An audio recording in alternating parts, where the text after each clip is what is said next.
Oke, di video kali ini saya ingin memberikan review untuk dua pertandingan. Ada Persita Tangerang dengan Arema FC, lalu ada Derby Suramadu yang berakhir imbang 0-0 tanpa gol. Kita mulai dulu dari Persita dengan Arema. Di pertandingan ini cukup seru, terjadi 7 gol dan ya sempat terjadi kejar-kejaran gol gitu ya. Untuk Arema yang sudah unggul disamakan oleh Persita, lalu Arema kembali lagi unggul dan akhirnya Persita bisa comeback menjadi gol kemenangan dari Jack Brown. Nah, di pertandingan ini sebetulnya untuk kedua tim ya, dibilang dari aman atau enggak di zona degradasi, sebetulnya untuk Persita dengan Arema, ya kalau menurut saya ini masih cukup besar ya, kemungkinannya bisa keluar dari zona degradasi. Kalau kita bandingkan dari Rans, ya ini kan tim yang sementara poinnya masih ini ya, selisihnya dikit dengan Persita dan Arema, lalu PSS Sleman juga sama. Sebetulnya syarat mutlak untuk Persita dengan Arema bisa keluar dari zona degradasi adalah bisa menciptakan gol dulu. Nah, dari beberapa pertandingan terakhir, baik Persita Tangerang, baik Arema FC, ini sama-sama sudah bagus dalam hal menciptakan gol. Cukup produktif sekali untuk Persita Tangerang, dalam dua pertandingan terakhir, ini sudah menciptakan 6 gol.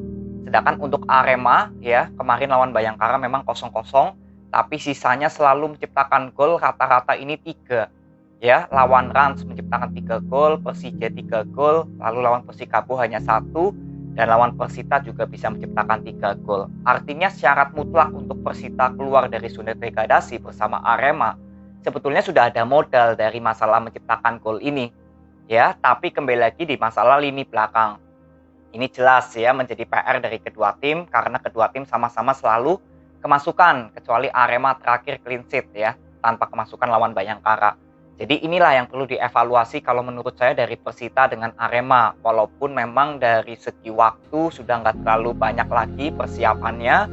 Ya saya berharap para pemain belakang dari kedua tim bisa tetap konsentrasi selama 90 menit. Karena gol dari kedua tim ini juga ada kesalahan dari masing-masing sektor belakang.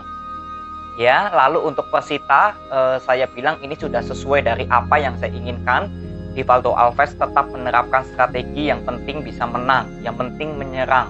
Walaupun di sini keadaannya memang Persita mau nggak mau harus menyerang, ya karena sudah 2 kali tertinggal ya. Gol pertama dari Johan Alvarisi, lalu Loko Lingoy, Persita Tangerang mau nggak mau harus menyerang. Lalu ketika Arema unggul lagi dari Dedik, mau nggak mau Persita juga harus menyerang. Ya, hasil imbang juga kalau boleh dibilang sudah sebuah kekalahan untuk Persita karena ini bermain di kandang sendiri.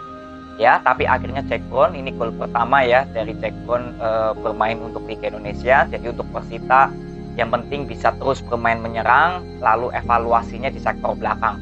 Ya, Arema FC juga sama, sektor depannya sudah bagus, tinggal evaluasi di sektor belakang. Jadi kemungkinan besar untuk Persita dengan Arema kalau dari pengamatan saya aja gitu ya, harusnya Persita dengan Arema bisa sama-sama keluar dari zona degradasi ya, karena berdasarkan dari modal kedua tim ini produktif untuk menciptakan gol.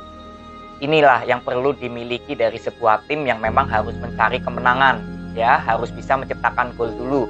Nah ini kedua tim sudah ada modalnya, tinggal di sektor belakang. Semoga sektor belakang bisa jauh lebih baik lagi. Jadi untuk masalah bisa menciptakan 2 gol, 3 gol, kalau sektor belakangnya juga kuat kan hasil kemenangan persentasenya akan tinggi gitu. Nah di pertandingan ini mungkin Arema ya yang justru di sektor belakangnya harus kemasukan lebih banyak gol daripada Persita. Jadi Arema FC harus menerima kekalahan 4-3.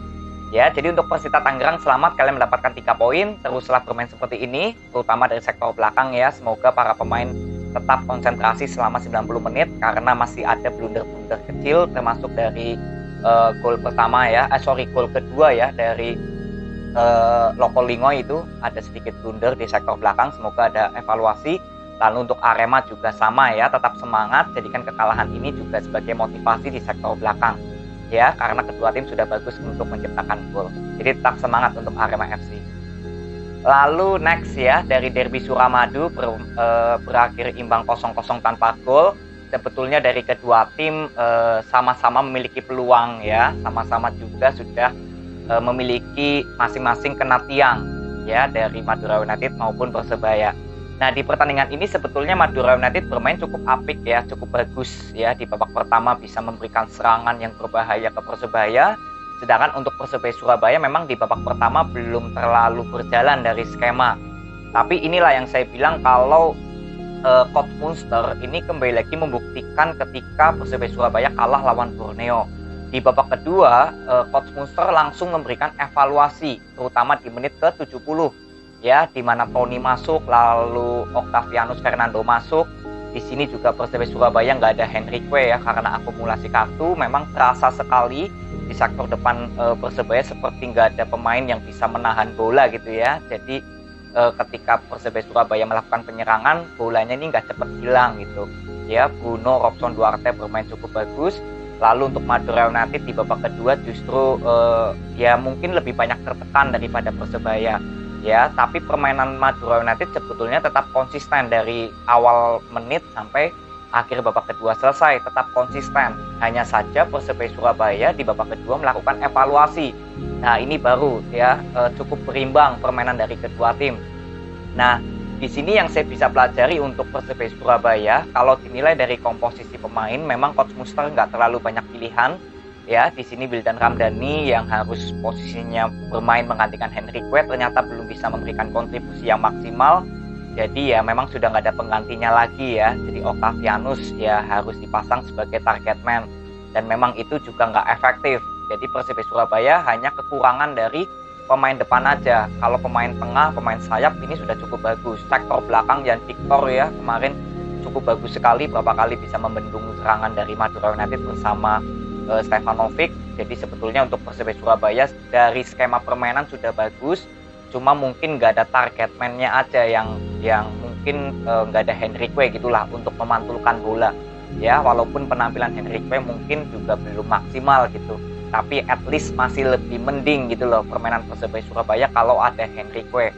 Ya, makanya saya bilang kalau untuk saat ini walaupun kualitas Henrique mungkin di luar dari ekspektasi kita, tapi memang Henrique saat ini dibutuhkan.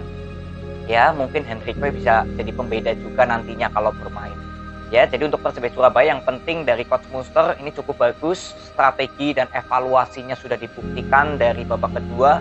Ya, Persebaya Surabaya mulai bisa atraktif, cara penyerangannya, bertahannya juga bagus. Nah, ini contoh pelatih yang menurut saya cukup baik ya dan perlu dipertahankan untuk Persebaya. Nanti tinggal di bursa transfer ya kasih modal pemain yang mungkin dari sektor depan lebih matang ya dari target man paling ini. Ya, yang penting Persebaya Surabaya terus lakukan evaluasi dan saya kira aman lah untuk dari area zona degradasi aman. Kalau melihat cara permainannya seperti ini ya jauh lah untuk Persebaya Surabaya degradasi menurut saya cukup jauh karena permainannya terus meningkat grafiknya. Sedangkan untuk Madura United dengan hasil imbang ini sementara menggeser PSIS, sementara masuk di 4 besar sesuai dari apa yang saya pernah katakan selama Madura United bersama Sousa, saya kira Madura United harusnya nggak terlalu banyak masalah. Yang membuat Madura United mungkin ada hasil inkonsisten, ya mungkin karena sektor belakangnya aja. Dan di pertandingan ini juga sama seperti Madura United waktu menghadapi Persija. Ya, sektor belakang Madura United walaupun tanpa kemasukan alias clean sheet, tapi ini belum bisa menjadi tolak ukur apakah pertahanan Madura United ini sudah bagus atau belum. Karena Persebaya Surabaya dari sektor depan juga ya berapa kali kesulitan. Ya, jadi menurut saya walaupun Madura United bisa menciptakan clean sheet, tapi ini bukan menjadi tolak ukur saya untuk melihat sejauh mana pertahanan Madura United ini solid. Ya, tapi ya untuk hasil imbang ini ya semoga untuk Madura United di laga berikutnya bisa mencuri 3 poin ya. Ini bermain di kandang sendiri menghadapi PSS Sleman. Lalu untuk Persebaya Surabaya, ini derby ya menghadapi Arema FC akan sangat seru ya bermain di Bali ya berarti ya. Ya nanti kita akan lihat sejauh mana kedua tim ini akan berusaha memperoleh 3 poin lagi. Ya, jadi untuk Persebaya Surabaya dan Madura United tetap semangat. Hasil imbang ini semoga tetap ada evaluasi dari kedua pelatih. Dan harapan untuk Persebaya Surabaya untuk saat ini tinggal ya lakukan proses evaluasi aja. Karena untuk target saat ini memang Persebaya Surabaya sudah untuk masuk di 4 besar harapannya juga tipis gitu ya. Sedangkan untuk zona degradasi juga saya kira jauh karena permainannya terus berkembang. Sedangkan untuk Madura United terus melakukan evaluasi terutama dari sektor depan ya. Di pertandingan kemarin Dalberto sebetulnya ada peluang berapa kali tapi nggak bisa dimaksimalkan. Malik Rizaldi bermain bagus, lalu Leberson juga bermain cukup bagus. Nah ini semoga terus bisa berproses untuk Madura United, dan sementara selamat dulu untuk Madura United bisa masuk 4 besar. Ya, ini sudah ada harapan besar untuk Madura United terus bisa masuk di 4 besar sebagai pesaing. Ya, jadi ini aja video yang saya bisa berikan dari 2 pertandingan. Semoga bermanfaat. Terima kasih. See you.